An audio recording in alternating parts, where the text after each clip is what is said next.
ta kirkus säras nende ümber ja nad kartsid üliväga. Aga ingel ütles neile, ärge kartke, sest vaata, ma kuulutan teile suurt rõõmu, mis saab osaks kogu rahvale.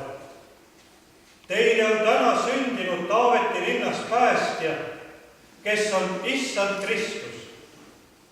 Ja see on teile tunnustäheks. Te leiate lapsukese mähitud ja sõimes magavat. Ja äkitselt olid koos ingliga taevased väed Jumalat kiitmas. Au olgu Jumalale kõrges ja maa peal rahu ja inimestes hea meel. Aamen. Saame taas istuda ja laulame järgmise laulu. Ma tulen taevast ülevalt, häid sõnumeid on teile seal.